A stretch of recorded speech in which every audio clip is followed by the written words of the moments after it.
The rooster crows as golden sunlight spills across misty rice paddies below our wooden farmhouse. Obāchan's soft voice calls from the kitchen, the smell of steaming rice and miso drifting upstairs. Little fingers rub sleepy eyes. The tatami mats still cool beneath bare feet in the morning. Grandmother ties a faded indigo headband around my forehead, her wrinkled hands gentle and sure. The whole family gathers for a quick breakfast of pickled vegetables and warm, fluffy rice. Straw sandals are slipped on as the village bell rings, calling everyone to the fields. We walk single file down the narrow dirt path between emerald green terraces shimmering with water. Obāchan carries a wooden tray of seedlings, her back bent but her spirit strong and bright. Neighbors wave from their own paddies, laughter echoing across the valley like morning birdsong. Grandfather rolls up his old cotton trousers, his weathered feet sinking into the cool, wet mud. He shows me how to hold 3 seedlings together, their roots dangling like tiny white threads. My small hands plunge into the silky mud, the earth soft and alive beneath my fingers. Obāchan demonstrates the perfect rhythm: dip, plant, press, step back, and repeat again. The sun climbs higher, warming our shoulders as the rows of green begin to multiply. Children from neighboring houses splash each other, their squeals mixing with the chorus of frogs. I look back at our progress, a sea of tiny green soldiers standing proud in the water. Grandmother wipes my muddy cheek with her sleeve, her eyes crinkling into a loving smile. She hums an old rice-planting folk song, passed down through generations of our family line.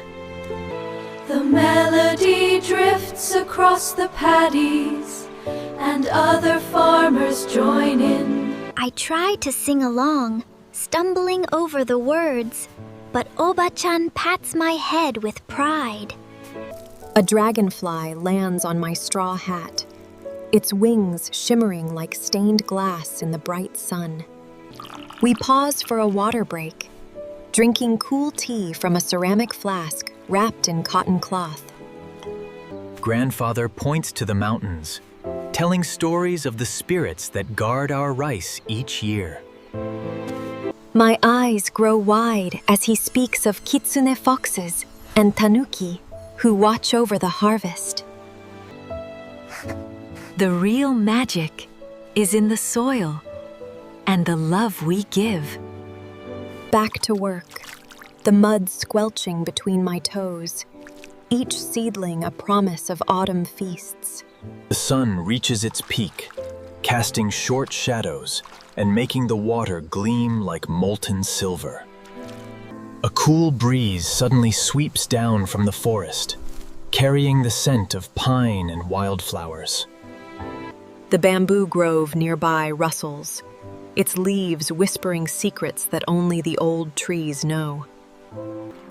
I spot a red dragonfly perched on a seedling, its wings trembling in the gentle afternoon wind. Grandmother calls for a midday break, spreading a faded blue cloth on a grassy bank. She unpacks the wooden bento boxgo, perfect rice balls wrapped in crisp, salty nori seaweed. There are sweet rolled omelets, pickled plums, and tiny fried fish that crunch with every bite. I eat ravenously, my muddy hands leaving prints on the rice balls like tiny signatures. Obāchan pours hot green tea from a thermos, its earthy steam rising to meet the clear sky. Lying on the grass, I watch fluffy clouds drift lazily, shaped like dragons and turtles and boats. Grandfather takes a quick nap, his straw hat covering his face, snoring softly like a content cat. The cicadas begin their afternoon chorus, a pulsing wave of sound that vibrates through the heat.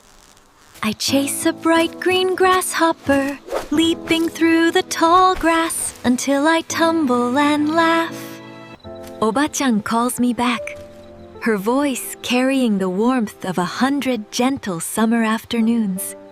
We resume planting, the afternoon sun painting everything in hues of gold and amber and honey.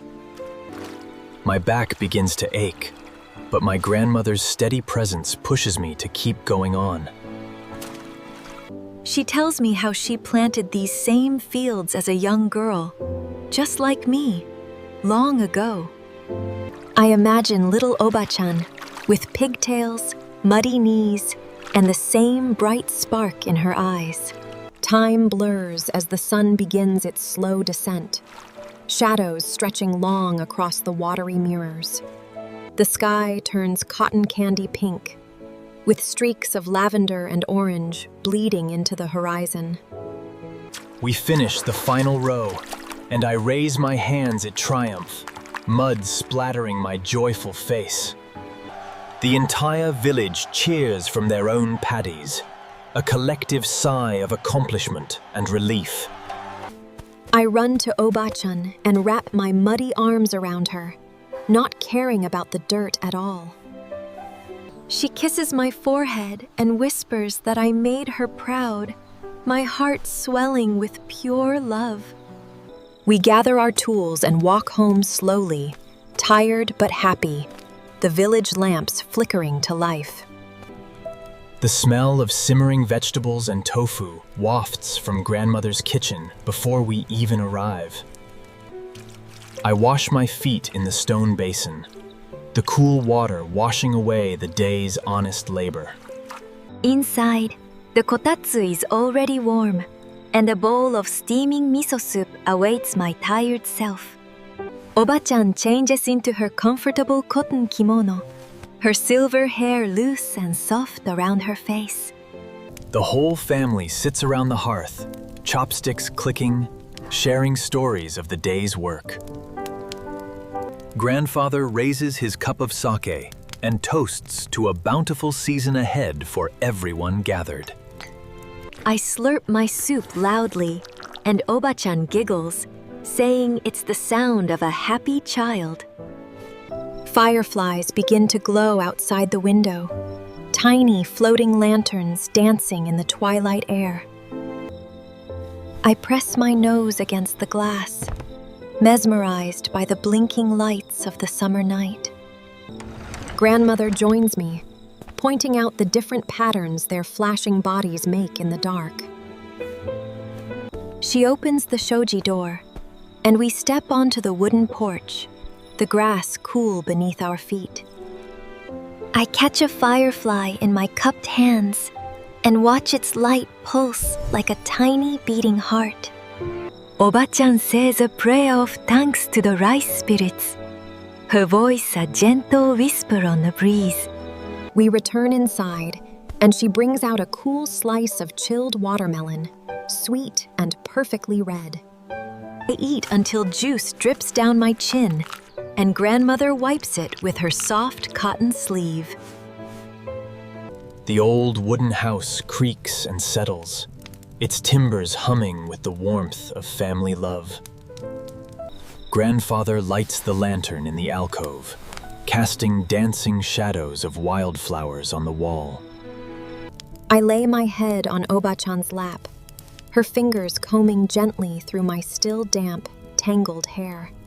She begins to tell a story about a brave little rice seedling who grew into the tallest stalk. My eyelids grow heavy as her voice weaves magic, the words I dream of green fields stretching forever. The moon rises high over the Paddies, silver light washing over the newly planted rice shoots. Our village rests in peaceful silence, the day's labor honored, the earth grateful for our care. And in my heart, I know